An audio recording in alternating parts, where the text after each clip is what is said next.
তো গাইস কি করছে চলো দেখি। হ্যাঁ খালি করা আছে। দেখো কি করছে।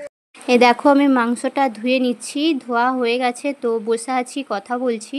তো আমাকে বলছে যে আমি কতটা ভাত খাবো আজকে মাংস দিয়ে, যদিও খাসির মাংস হয়েছে, তার জন্য খাসির মাংস বলে আজকে আমি বেশি বেশি ভাত খাবো, তাই কথা বলছিলাম আমরা। তো মাংসটা ধোয়া হয়ে গেছে, আমি এবারে মাংসটা নিয়ে উঠবো, কিন্তু বলছে আমাকে পিসটা দেখাও। তো আমি উঠিয়ে পিসটা দেখালাম যে কত বড় পিসটা। তো ওই দিয়েই আজকে আমি ভাত খাবো, কতটা ভাত খাবো সেই নিয়ে আলোচনা করতে হয়ে গেছে। এবার আমি ঘরের দিকে চলে যাচ্ছি মাংসটা নিয়ে, তোমরা দেখতেই পাচ্ছ যে ঘরের দিকে ঢুকে যাচ্ছি। গাইস চলো এবার বাড়িতে কি করছে তোমাদেরকে দেখায়, কেমন? চলো। টিক টিক টিক ঠিক ঠিক ঠিক। এই দেখো ম্যাডাম কি করছে। এটা কি করছো?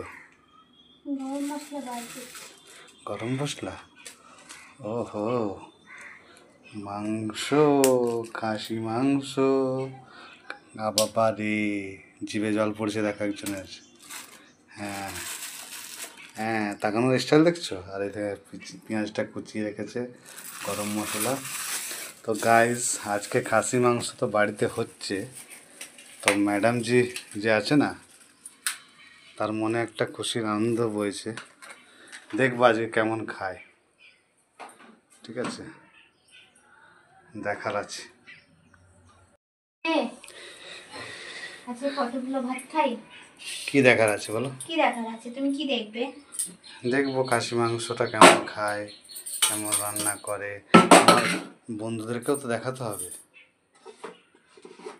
গাইস যখন তোমরা ভিডিওটা দেখবে তখন অলরেডি মাংস আমাদের খাওয়া এবং শেষ হয়ে গেছে, হজম হয়ে গেছে, তাই তো।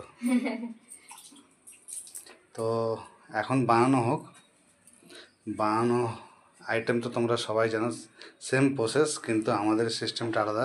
প্রেসার কুকারের মধ্যে সব কাঁচা কাঁচা দিয়ে দেবে না, তাহলে আমি আজকে দেখো কি করি। আমাকে আবার দেখতে হবে। হ্যাঁ, এটার মধ্যে তেল ঢালবে নাকি? এটা অল্প ঢালবো। এটার মধ্যে ঢালবে? হ্যাঁ, এটা ধুবো আজকে, যেটুকু লাগবে ওইটুকুই। ও, তার মানে এইটুকু তেলেও রান্না হয়ে যাবে। এই যে মশলা মিক্সিতে পিষিয়ে নিছে, আর এখানে পেঁয়াজ। এই পেঁয়াজটা কত হবে? একটা গোটা পেঁয়াজ? দুটো, এরকম সাইজের দুটো।